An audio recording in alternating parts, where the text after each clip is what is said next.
Hello guys! Welcome to my channel! So ngayong araw, pag-uusapan natin ang GCash, lalong-lalo na ang GGives.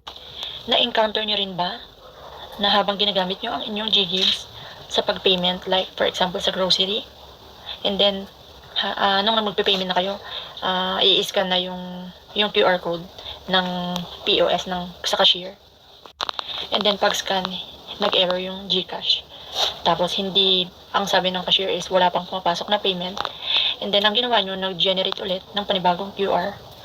And then pinascan at doon pumasok ang payment.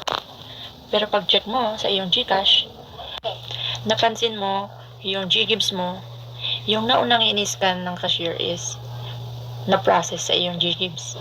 Pero hindi nila na-receive yung payment. And then yung pangalawa na in-scan, yun yung successful sa cashier. Pero yung naunang nag-error, hindi successful sa cashier na na-receive pero nag-process sa GGives mo. Ibig sabihin, dalawa yung na-charge sa GGives mo pero yung isa ang acceptable ng cashier na na-receive nilang payment. Ano dapat ba ang gagawin mo sa isang nag-error? So, ibig sabihin na double charge ang payment mo sa binili mo sa grocery. Yung isa is successful payment, and then yung isa is yun yung nag-error pero nag-successful sa iyong GGives. Ibig sabihin lumalabas, imbis na isa lang yung loan mo, dalawa yung lumalabas na loan mo. So ang gagawin mo, i-save mo muna or i-screenshot mo yung transaction details ng nag-error na yun, and then yung email galing kay GCash din, may email yan, yung na-process yung GGives na loan na yun. I-screenshot mo yun para yun ang pinaka-reference mo pag nag-report kay GCash. So, bibigyan kita ng tips kung ano ba dapat ang gagawin dun sa isang transaction na dapat ay void. Ibig sabihin, dapat void ni GCash yun kasi hindi naman pumasok sa payment ng cashier. So, ayan, i-screenshot mo yung transaction details na yan, and then yung na-receive mo sa email. So, ayan, i-report mo siya sa GCash Help Center, and then after mo mag-report bibigyan ka ng ticket number. And then napapansin mo, ilang araw, ilang weeks, or siguro abot na ng buwan, wala pa rin ginagawang solusyon si GCash. So, ang nangyari, sa tagal ni GCash na magbigay ng solusyon dun sa nireport mo, in-request mo na natanggalin yung GGives loan na yun, which is hindi pa ginagawa ni GCash. Ang nangyari, inabot na ng due yung GGives loan na yun, which is, for example, inabot na rin ng penalty. Ang nangyari, kinailangan mong bayaran para hindi lumaki yung penalty. So, kagaya ko, binayaran ko na lang para ang gagawin ko na lang ulit na i-report kay GCash is magre-request ako ng refund. So, wala pa rin response si GCash.